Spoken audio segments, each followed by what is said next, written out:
नमस्कार दोस्तों, मेरे हाल के वीडियो अपलोड से आप समझ गए होंगे कि मैं द्वारका के टूर पर था। दोस्तों, जो द्वारका में द्वारकाधीश भगवान के दर्शन के लिए आता है वो बेट द्वारका जरूर जाता है। बेट द्वारका एक द्वीप है जहां जाने के लिए आपको ओखा से बेट द्वारका तक फेरी से जाना होता है। जब आप द्वारका में किसी ऑटो रिक्शा वाले से, टैक्सी वाले से या किसी ट्रेवल एजेंट से बेट द्वारका जाने के लिए बात करेंगे ना, तो वो आपको बेट द्वारका जाने का किराया कम से कम 1,500 से 2,500 रुपये तक बताएगा।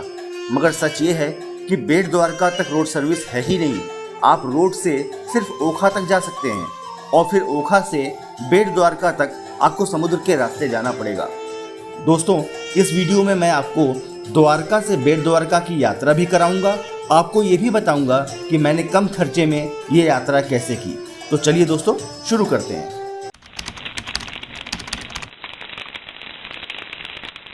दोस्तों, मैंने अपनी जर्नी 2 पार्ट में डिवाइड कर लिया। पहला द्वारका से ओखा और दूसरा ओखा से बेट द्वारका। द्वारका से ओखा के लिए मैंने द्वारका रेलवे स्टेशन से ओखा के लिए ट्रेन ले ली।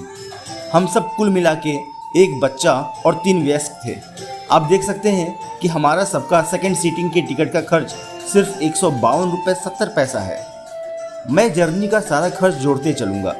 हमारी ट्रेन द्वारका से 7:03 पर चली और 29 किलोमीटर की दूरी तय करते हुए सुबह 8:15 पर ओखा रेलवे स्टेशन पहुंच गई।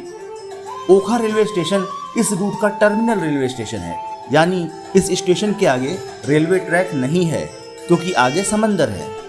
अब हमें ओखा रेलवे स्टेशन से फेरी टर्मिनल तक जाना है। आप स्टेशन से बाहर निकलेंगे तो आपको ऑटो रिक्शा मिल जाएगा। ऑटो रिक्शा वाला फेरी टर्मिनल तक आपसे 10 रुपये प्रति सवारी लेगा। मेरी मदर के पैर में थोड़ी तकलीफ है तो हमने फुट ओवर ब्रिज के बजाय यार्ड के रास्ते स्टेशन के बाहर निकलने का फैसला किया। यहाँ से फेरी टर्मिनल मुश्किल से 1 किलोमीटर की दूरी पर है। अगर आप चाहें तो पैदल भी जा सकते हैं। आप यहाँ देख सकते हैं कि आगे रेलवे ट्रैक्स नहीं है। यार्ड से निकलते ही हमें ऑटो रिक्शा मिल गया। दोस्तों, द्वारका से फेरी टर्मिनल तक अभी हम 4 लोगों का जो खर्च हुआ है वो हुआ है मात्र 182 रुपये 70 पैसे। यहीं तक का लोग 1,500 से 2,500 तक मांगते हैं। ट्रेन से सफ़र का एक फ़ायदा ये भी होता है कि कंजेशन नहीं होता, जर्नी कंफर्टेबल होती है और वॉशरूम वगैरह की सुविधा भी रहती है। दोस्तों, हमारा ऑटो फेरी टर्मिनल तक पहुंच गया है। चलिए अब हम फेरी के लिए आगे बढ़ते हैं। टर्मिनल पर आपको छोटी छोटी दुकानें मिल जाएंगी। यहाँ आप अपने ज़रूरत के सामान ले सकते हैं। चारों तरफ फेरी ही फेरी दिखेंगी आपको। समंदर के किनारे बने रैंप पर चलते हुए हम फेरी के पास पहुँच गए। पहली फेरी में बैठने की जगह नहीं थी तो हमने उसको जाने दिया और दूसरे फेरी का इंतजार करने लगे। यहाँ लगभग हर 10 मिनट में फेरी भर जाती है। हमारी फेरी अब चल चुकी है। दोस्तों, फेरी टर्मिनल से बेट द्वारका तक फेरी का किराया 20 रुपये प्रति व्यक्ति है। फेरी पे हमें बहुत अच्छा लगा। आपको फेरी के साथ पक्षी भी उड़ते हुए दिखेंगे। आप देख सकते हैं दोस्तों कि एक पुल का भी निर्माण हो रहा है। अभी ओखा से बेट द्वारका सिर्फ फेरी से ही जाया जा सकता है। व्यवसायी लोग भी अपना सामान ओखा से बेट द्वारका तक फेरी से ही ले जाते हैं। पुल बन जाने के बाद यात्रा सुगम हो जाएगी। मगर दोस्तों, फेरी के सफ़र का अपना ही मज़ा है। मात्र 20 मिनट के सफ़र के बाद हम बेट द्वारका से फेरी टर्मिनल पर पहुंच गए हैं। बेट द्वारका के फेरी टर्मिनल से मंदिर लगभग 500 मीटर की दूरी पर ही है, तो हम पैदल ही मंदिर की ओर चल दिए। जिनको चलने में दिक्कत है वो ठेले पर भी बैठकर जा सकते हैं। यहाँ पर आपको ठेले वाले दिख जाएंगे।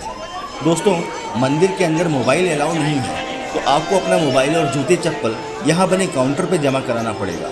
ये सर्विस फ्री नहीं है। हर एक मोबाइल पर आपको 5 रुपये देने होंगे।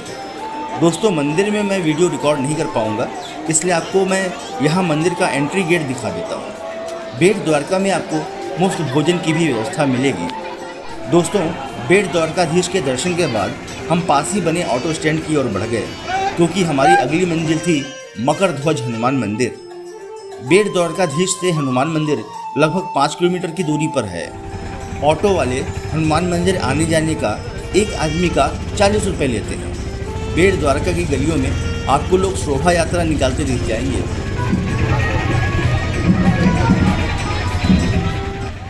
दोस्तों, इस आइलैंड पर रोड्स अच्छी बनी हुई हैं। ऑटो से भी आपको समंदर के दीदार होते रहेंगे। हम सिर्फ 15 मिनट में ही हनुमान मंदिर पहुंच गए। दोस्तों, इस मंदिर में जूते चप्पल और मोबाइल कहीं भी जमा नहीं करना है, इसलिए मैं जूते बाहर ही निकाल लेता हूँ और आपको हनुमान जी के दर्शन करा देता हूँ। हाथ धोने के लिए और पीने के लिए मंदिर में पानी की अच्छी व्यवस्था है। पास में ही हमने नारियल तोड़ने का एक मशीन भी देखा। हनुमान जी के मंदिर में बहुत सुकून मिल रहा था। ये देखिए दोस्तों, आप भी मकरध्वज हनुमान जी का दर्शन कर लीजिए।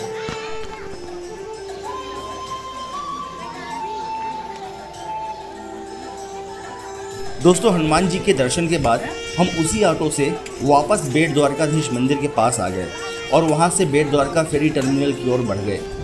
दोस्तों, मैंने आपको शुरू में बताया था कि फेरी के साथ में पक्षी भी उड़ते हैं। ये इसलिए उड़ते हैं क्योंकि फेरी में बैठे सैलानी खाने की चीज़ हवा में उछालते हैं और ये पक्षी उसे हवा में ही लपक लेते हैं। हमने भी पक्षियों को खाना खिलाया, बहुत मज़ा आया।